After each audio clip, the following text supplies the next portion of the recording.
All right. Nathan, you want to start with the first question? Sure, I'll hit it off. Um, I guess the first question is what something new you experienced this past tour that you'd never had happen before? Hmm.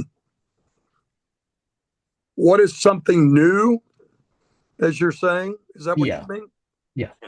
Well, I've got a new venture going on with several different sports fishing companies Oh, interesting. that I kind of fell into by accident. Um, Skinner was playing, and a gentleman um, by the name of Nathan Ewing um, came to the show, and he came back to the VIP meet and greets. And um, he approached me and said, Ricky, I understand. I've read a lot about your history and what you love and stuff like that. And um, he goes, I know you're big into fishing, and I would like to send you um, some real fishing reels that's not very popular on the market, but they're looking to um, expand their notoriety, and they don't have anybody of your caliber representing their company. Could I send them to you? And I said, yeah, by all means, do it. And he sent me four brand new. They go by the name of Seven, Sevin, and they sent them to me. And my brother and I tried them out. I loved them, and so now I'm working a deal with. They're owned by St. Croix fishing rods, and St. Croix is like the top of the line company for fishing rods, and they're trying to get this company, more notoriety. And I've taken on a project now of helping them do so. So something brand new for me, without a doubt. Yeah, Very I cool. actually I had sent Nathan the video of you with like fishing with the like steel guitar in the background. We thought that was pretty sick. Um, Yeah, it was. That was such a raw piece of film. Um, we were actually. I was in. Wow, I was in the Everglades doing that. You know, mhm. so it was pretty cool, man. Pretty cool. Yeah, It was very awesome. cool. Um, let's see. Oh, so I heard in another interview something, it was a reference. It wasn't a full like story or anything. It was a reference about like you like playing with Tom Petty as a kid. And I was really curious like what the story was behind that. Well, um, they were, Tom Petty had a group called Mud Crutch, and we were in Jacksonville, and they were in Gainesville, Florida. And we used to, with my old band, that would be Blackfoot. Um, we used to play all over Gainesville, and then when I joined SKYNYRD, we did a lot of things over in Gainesville, and we used to do these freebie shows on the college campus.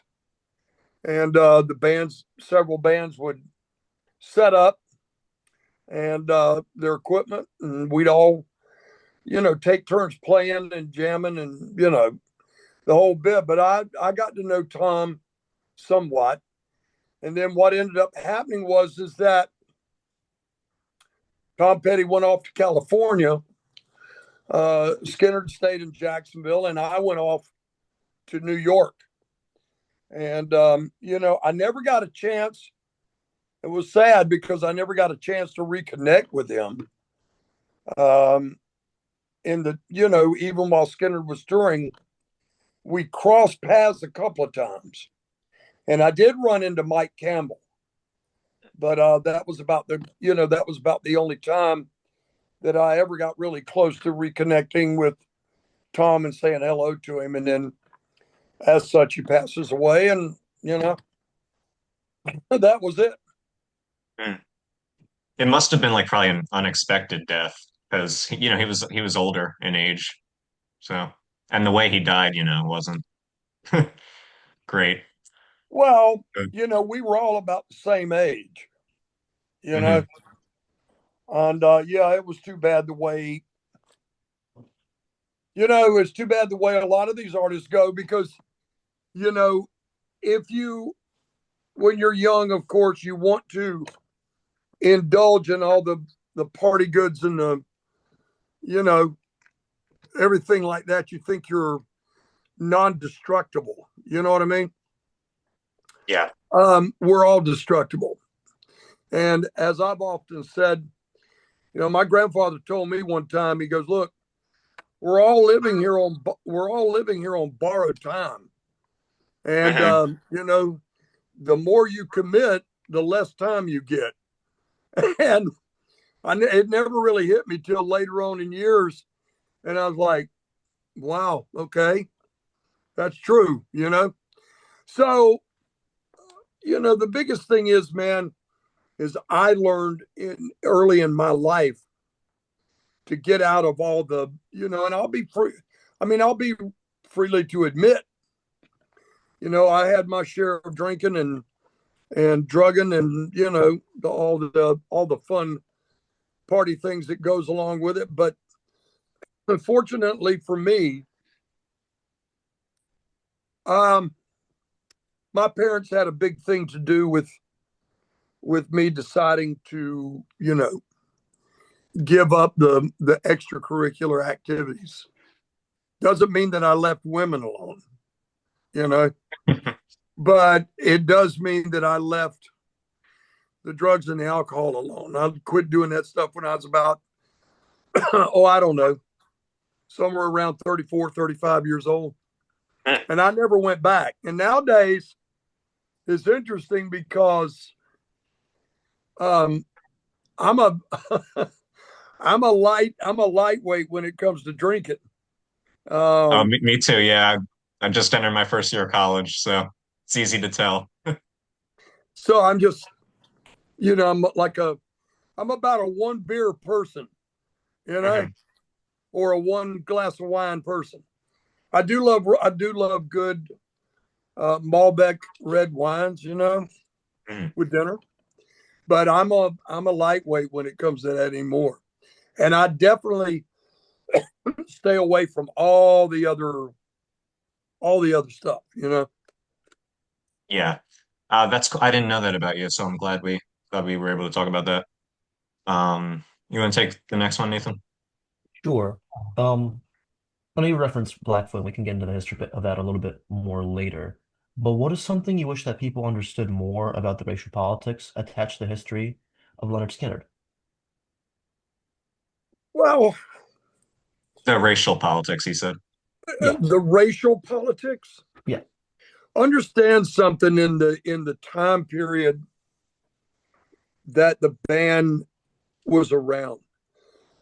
The feelings, and I guess you're kind of talking about in reference to the rebel flag and the Confederate flag and all that stuff. But understand back then there wasn't the outspokenness about you know the Confederate flag. Back then, it was just to us, it was a flag that just kind of represented the South. I mean, it was just a traditional thing, and we never thought about it as young boys. We never thought about it being offensive and all that stuff to different races. And I mean, if you think about it, guys, excuse me, you know, being a Native American, if it had been any kind of offense as far as races go, I'd have been the first one to jump up and say something. You Right, know, right. uh,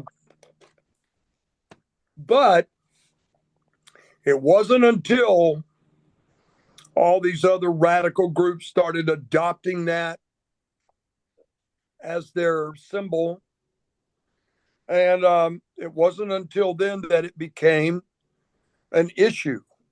Well, understand, um, a lot of us was raised around different races. My granddaddy, Shorty, as a boy with his family up in Georgia, they were all sharecroppers with an African American family. They shared meals together. They shared music together. They shared life together. They looked out for each other. And when all this really started coming down, when Lynyrd Skynyrd made it, the record company, the record label is the one that signified Southern rock. And the record label is the one that suggested using the Confederate flag. How about that? As a backdrop. Hmm. Why? It's sellable. It was sellable at the time. Right. So we decided a long time ago. If you go back and you watch an interview, it's called The Big Interview with Dan Rather. We explain all that. Gary explains it. And it really bothered us. It really bothered us that people would think that we're, like that. Some of my favorite artists in the world has always been, black artists. And my gosh, that's what my granddaddy, he raised me up on, was, the Delta blues and stuff. So for people that thinks that we hold on to this tradition and, being racially whatever, I don't know what to tell you. Yeah. It's just one of those things, brother. Yeah. Well, when we were writing that question, I chose the word politics because, that's kind of what it is. It's politics and it's semantics. And obviously, people, and of course we understand that like you guys didn't mean anything by, I mean, Ronnie Van Zant, we've got interviews of him saying, George Wallace was basically, an asshole. So, you guys weren't in favor of segregation and all that stuff. So, yeah. You know, it would be nice, guys, if people would read a little bit more into history. Feel you. All, Yep. all races need to read a little bit more into history because life is about learning. And the more you learn, the better off you're going to be. Yep. It's plain and simple, bro. That makes sense. That makes sense. Um, Sort of going off of that. What was it like meeting artists of like all different backgrounds when you did the movie Rumble, when you were in that? What was it like sort of meeting people to celebrate the indigenous influence on modern music? Well, you know, Robbie Robertson is the guy that was responsible for getting, excuse me, with my throat. Hang on a minute, guys. No worries. All good.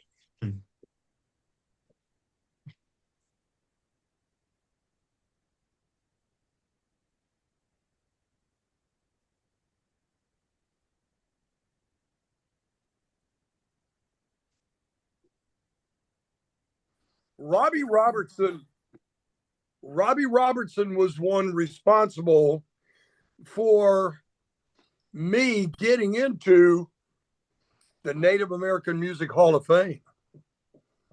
I did not know this at the time. So my friend Stevie Salas, a Native American. He's Apache. We had been friends for many years, and he was putting together this film, and he wanted me to comment, on all these different artists.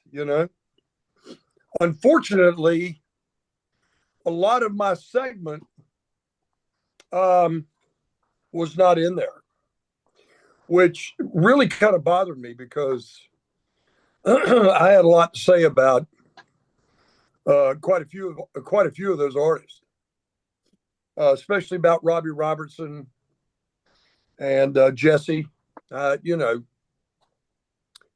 and I wish they'd have included that because I went all the way back with the guys in Redbone. They were really good friends of ours all the way back in the 70s. And I had a great story about those guys. And I don't understand, I got to ask Stevie sometime, hey, why did you cut me out of so much of that? And maybe he and I'll get out in the parking lot and we'll tussle about it. But, well, I'll pull a Leonard Skinner on him. Yeah. He played he played with Rod Stewart a little, I think, right? Well, he used to do a lot with Rod. Mm-hmm. I don't think he does it now. But I got to tell you, that whole Rumble thing was a very interesting film. I mean, in the way that Stevie put it together about the Indian influence into the blues music or the native experience into the Delta blues or the black experience. Right. I think, and I take that from my own account, my experience, because I knew exactly what he was driving at. The way my grandfather Shorty was raised, and believe me, they weren't on my grandfather Shorty's side of the family. They were all Scottish and English, and it wasn't until my granddaddy Shorty married my grandmother, who was full Cherokee Creek. Oh, gotcha. And my mother came along, and my mother was half native, half English Scottish. And then my mother married my real father, my biological dad, and thus entered the full native part into the family, which made me about 3/4. So I find it very interesting that Stevie cross-referenced the Indians into the blacks and so forth back, and blacks into Indians.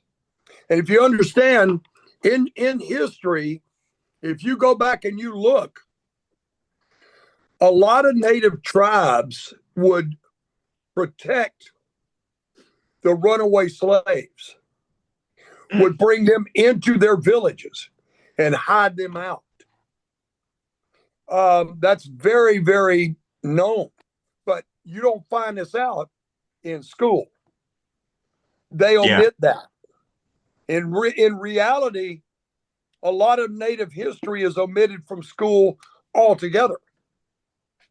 Yeah. I got suspended for a week out of high school because our history teacher was trying to tell the class the total wrong thing about native history, and I threw a desk out the third story window. No kidding. And I got sent home for a week, but Wow. that's okay because I stood up for what I really believe.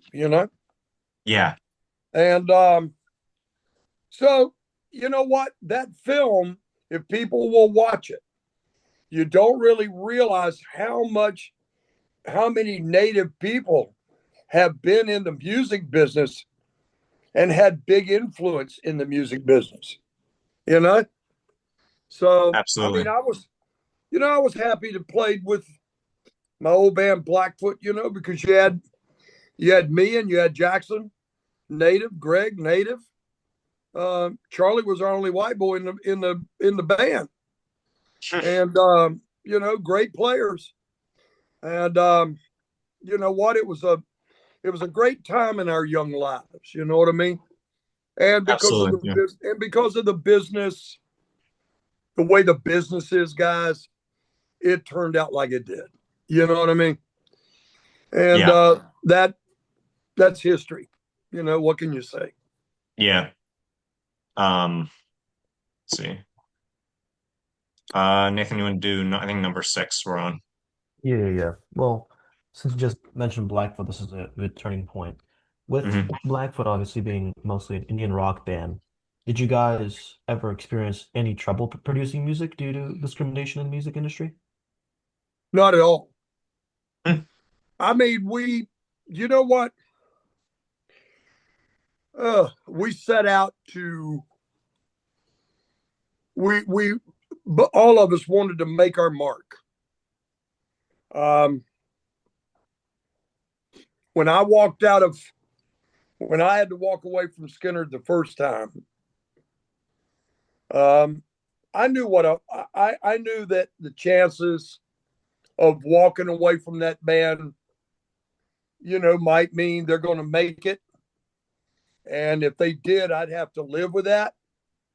That if I never made it, um, then I'd have to live with that. But in my heart, um, I always knew that, that there was a road out there for me to follow and a pathway. And I really believed in my heart at some point, um, I and the band was going to make our mark. And we did. Not as big as a lot of other bands, but hey, we created history. We had great hit songs. We sold platinum.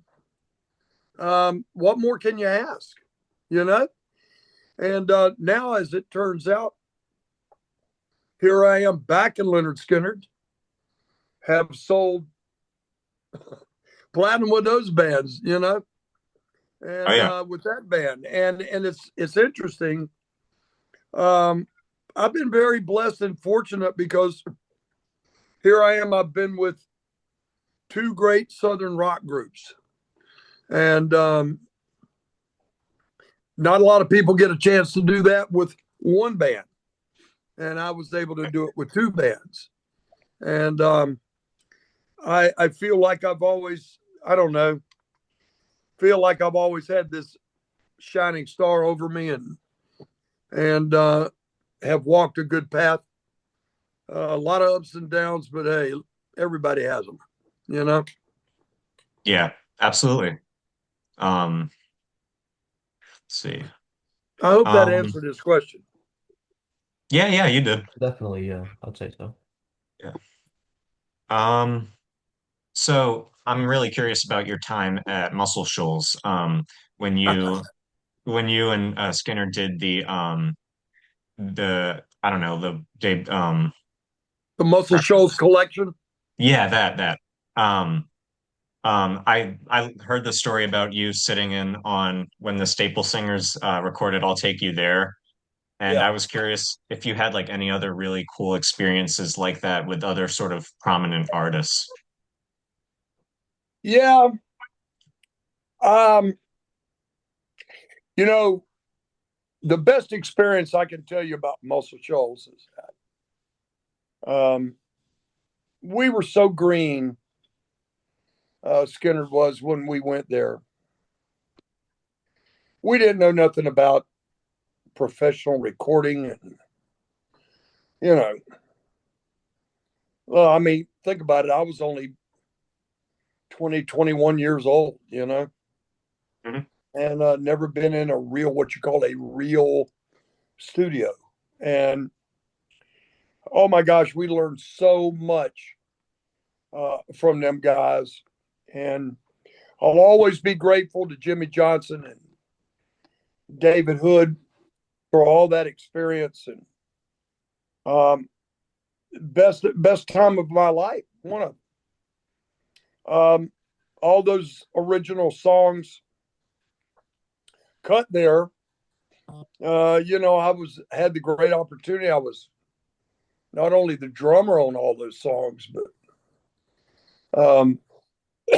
I was able to sing some of them. Yes. I Lead love sing. White. I've told you this before, but I love White Dove. Like, Well, because of my wife, the last time the Rickey Medlocke band went out and played shows, she made me do White Dove. And I she was there. made, Yeah, I was in the dude. I was in the front row. yeah, Yeah. and she made me do the seasons. Hmm. So it was all because of her. But Yeah. as far as muscle shows goes, yeah, I was able to sit in and watch, the Staple Singers, which Mavis Staples was my wife's all-time favorite. You know, Hmm. I think that's one of the things that I think that's one of the things she fell in love with me about because I was able to see that song be recorded. Yes. But the fun part about it all is uh, Muscle Shoals was just a beautiful place to go and record. My God, there's so many people that come out of there with greatness. Hmm. Everybody from the Rolling Stones right to Aretha Franklin to whomever, you know. Yeah. Yep. And Yep. we had a great experience, and it did good for us. And got to tell you, man, uh, interesting that on the Muscle Shoals collection that they included "You Run Around" and "Ain't Too Proud to Pray" and all those songs that I sang lead on. Hmm. you know, Yeah. but I was able to write songs with Ronnie and Gary and Alan and create, Hmm. create greatness, and that's what it was all about. Yeah.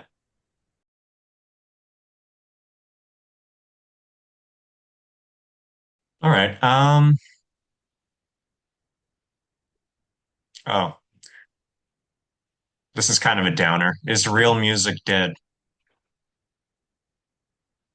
Um, is real music dead? with AI and such? Well, it does disappoint me that all of a sudden the number one song here about a month and a half ago on the top 200 Billboard chart, the number one song was all AI generated.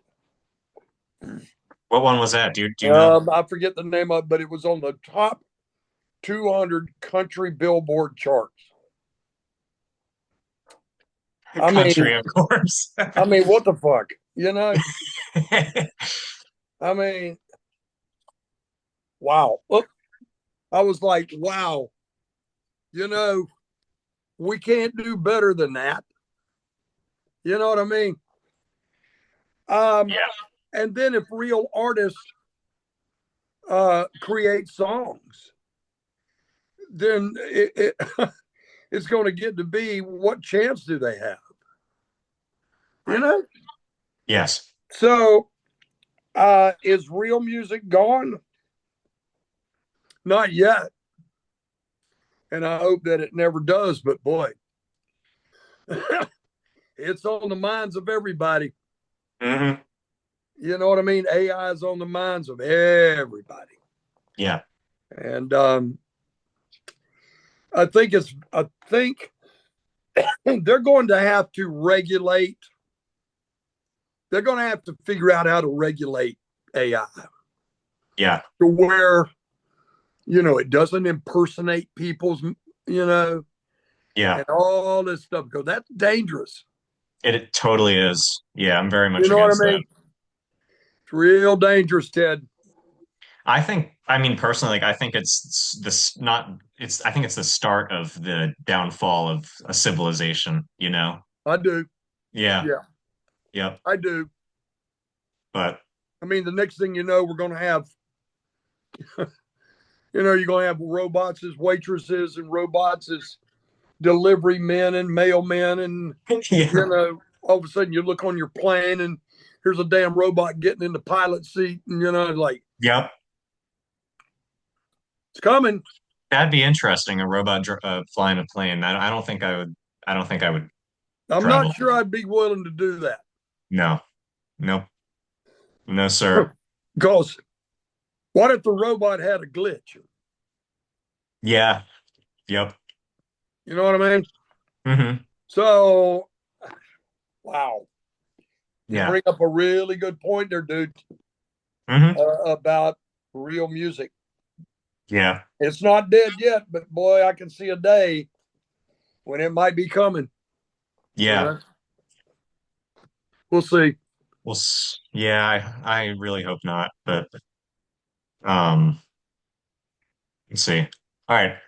I'm a drummer as well. And of course you played drums in the early Skinner years. So do you have any like favorite drummers that you really liked back Oh when you yeah, played? oh yeah. I mean, in my day, it was always the big people loved John Bonham. I mean, really. But one of my favorite drummers was Ginger Baker in Cream. Mm-hmm. I used to really love Ginger Baker. Have you ever watched that? Ever watch that documentary on him? No, I don't think so. You, he was a mean old man. Boy, Really? he was mean. Oh man. And I think it's what's his trying to think of the name of it. Something Mr. Baker.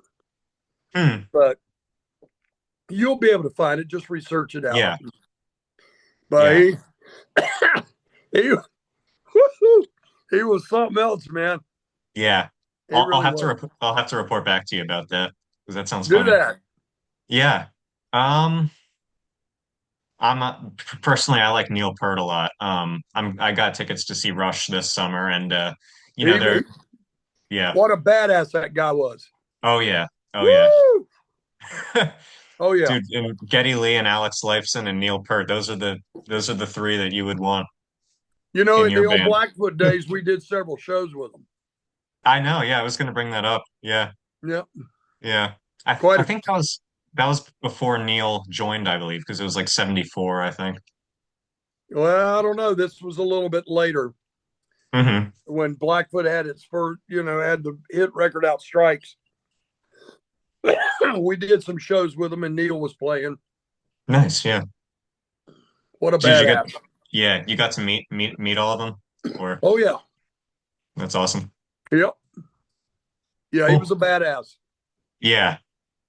Let's see. Were you something I was curious about is were you always good at songwriting, or is that a skill that developed along the way? Um, wow, it kind of came naturally, Hmm. you know. But I like writing with other people Yeah. because of their influence and their talent, their imagination, Mhm. and I like writing with others. My gal and I have written a couple of things together, and it's really cool. You know, Hmm. but we want to write more together. But we'll see. You know what I mean? We'll see what happens. Yeah. Yeah. Nice. All right. Let's play a little this or that. I was excited about this one. Um, this is probably going to be the hardest one, but blues or country? Wow. Um, Because those are like the two like biggest ones probably in terms of no, influence. no, for me, being raised in both, but really loving the artist that I've always loved, which is Clapton and Hendrix and Jeff Beck and those guys. Those guys, that was deep seated in the blues. Yes. Um, I liked old country. Hmm. My favorite artist in old country will always be. I got a couple of them. Definitely, Merle Haggard, George Jones, all those guys like that. The Outlaws, Yeah. Waylon, Willie. Johnny Cash, all those guys. Willie, Hmm. and I don't know. There's a couple of new country artists that of late that I think that they're boy, they really got they got a handle on what they do that's really good. You know, I'm big. I like Eric Church. Mm. Yep. I from the first time I ever listened to him, I really liked him. And I'm trying to think of this other guy, and I'll send you his name. This guy, you should look up a song called "My Father's Son."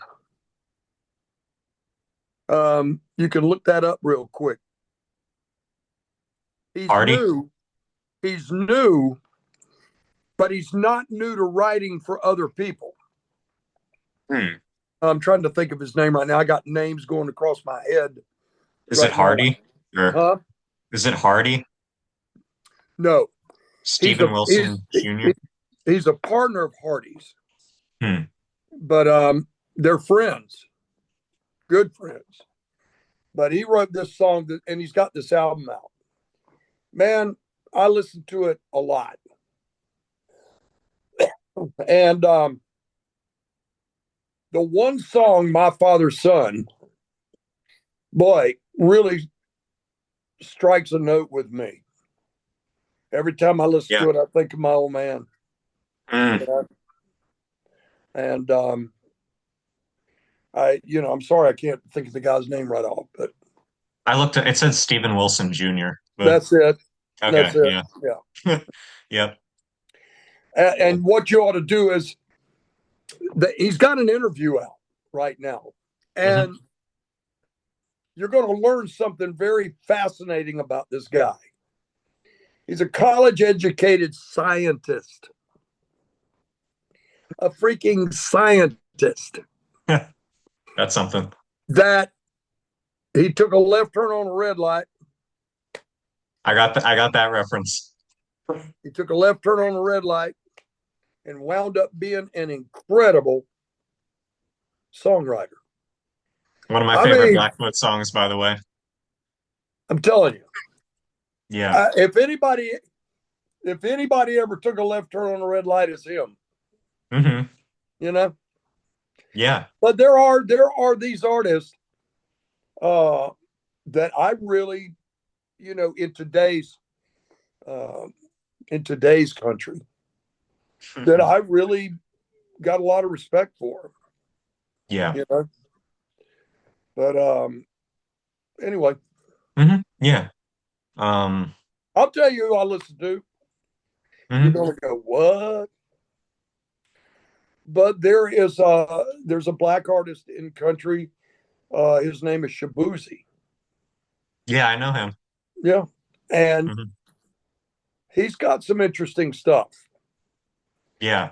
So it's funny in today's world, what a mixed bag of tricks it is. That's a way to put it. You know what I mean? Yep. It's funny. But I enjoy it. you know. Yeah. There's I guess in a way a little bit of something for everyone. But Oh yeah, oh yeah, hmm yeah. It's just not one of these things where it's just this genre yeah. and that's all you get. hmm You know what I mean? hmm There you go. Yeah. There you go. Um, hmm. Uh, all right, the three kings, BB, Freddie, or Albert. Wow. Going deep into the catalog there. I personally for me, I was always a big Albert King fan. Hmm He was different, you know. Yep. Although I loved Freddie and BB, hmm but I always shined. I took more of a shine to to Albert King. Yeah. He was like 6'4" and like played he didn't like playing with anyone. And the only person he like really played he really actually cared about was Stevie Ray Vaughan. Yeah, Yeah. yeah. But I tell you, somebody else, and I got to see him, but and meet him, and but Buddy Guy is another incredible artist. I mean, Clapton loves him. I'm seeing him this summer. I got tickets to the 90th birthday tour. You'll enjoy it. You'll enjoy Yeah, it. I'm excited. I Um, hope. I hope when I'm 90, I'm doing that. yeah. No, you will. You will. Um, did you meet like any of the three kings ever? I know you met Buddy Guy, but Never got to meet. Never got to meet any of the. Uh, Never got to meet BB or Freddie or Albert.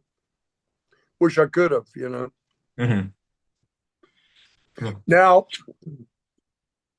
I got to know a little bit of. I got a great picture of he and I together of Stevie Ray Vaughan. I'd love to see that. Yeah. Mm-hmm. And wow, um, used to see Stevie in Texas hmm when Blackfoot would be traveling around Texas back in the 70s. Oh You yeah. know, it was funny back then because um, when we were out this, a couple of years ago with ZZ, um, we now have ZZ Top's former tour manager, JW Williams. Mm. And Billy Gibbons and JW remembers this, but Blackfoot was the opening band for ZZ when ZZ cut the live side of the Fandango record. Wow. We were the opening band that night. In Texas? New Orleans, Oh, at a place called the Warehouse. the warehouse, huh? Yeah. Is that place still like around or No, yeah? no, With a it's name like gone. with an It's gone, brother. it's a data center now, maybe. And then then there was that. Yeah. A damn data center, Yeah. you know. Uh, But you know what? I used to see Stevie then, and then we were mixing a record in New York City at Electric Lady, a Blackfoot record, the Siago record, and we were at Electric Lady, and I was down in the lounge, and a knock. Somebody was beating on the door profusely, and I went to it and opened it, and it was Stevie. wow. And he walked in. He says, "Ricky, what are you doing here?" I said, "We're mixing a record." I said, "What are you up to?" He goes, "Man, I'm looking for David Bowie. Is he here?" And I was like, "No, haven't seen him here." And that was when Stevie hooked up with David Bowie and played Oh, on the wow. song Yeah, I forgot about that. "Let's Dance" or whatever it was. Yeah, And but then later on, um, Blackfoot and Stevie, we did dates together. really. Oh yeah, yeah, it Hmm. was very Wow. cool, very Yeah, cool. I didn't know you guys were that close. That's pretty cool. Yeah. All right, let's see. Um, I kind of put this one in as a joke because I know what you're gonna say. Rock and Roll Hall of Fame or meeting fans?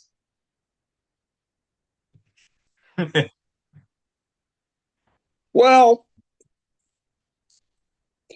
you know, I, I, the Rock and Roll Hall of Fame. You know what, Ted? It hasn't become that important to me. It shouldn't. I mean, my daughter goes to the Rock and Roll Hall of Fame and she sees all these people up in there. She just cannot understand. You know, listen, I couldn't understand it the night Skinner got inducted into it, and I didn't go in with him. Yeah. And I don't know. I believe I'm sorry to say this, but I believe that there's a biasness with that organization. Um, Look how long it took Bad Company to get in. Oh my God. That was a great induction. I watched that, but yeah, way too long. Oh my God. I'm thinking to myself, now they're just now putting Bad Company. Why couldn't they have put him in before Mick Ralphs passed away? Yeah. Yes. Yep. And That wasn't right, man. no. Paul So Rod. so when everybody goes, when people go, Rickey, what do you think about yourself not being in the Rock Hall of Fame? Well, it is disappointing, yes, because I think that I damn well deserved being there with Skinner. I'm in Hell, that camp. Yeah. I'll even go one further. I think Johnny needs to be in there as well. Yeah. I mean, my Yes. God, man, the boys, he's been standing at the helm for all those years. You know, Almost 40 years. Yeah. you know what I mean? And so, you look at it and you go, what does it take? Yeah. You know what I mean? And you know me, I've had some pretty harsh words about it. Yeah. Yep. We talked about that a little last time too. Yeah, I have. Yeah. Yep. Maybe my harsh words will be the kind that keeps me out of it. But um, I don't know. Yeah. I tell you what, it's going to take. It's going to take enough fans bitching about it, you know, like it did with Leonard Skinner. My God, my damn, Leonard Skinner was nominated 7 times before they got in. I don't know, dude. Just shaking my head. Maybe it's something in there. They got something against Southerners, you know. Yeah, that could be. You know Um, what I mean? yeah. Um, Whatever. You know where my Rock Hall of Fame is? what's that? And I'm going to leave you with this because I got to go, man. All good. My Rock Hall of Fame is with every single face I see out there every night. Loving the music, loving what we do, and having the greatest time of their life. That is my Rock Hall of Fame. Okay. Yes, sir. Yes, sir. That's it.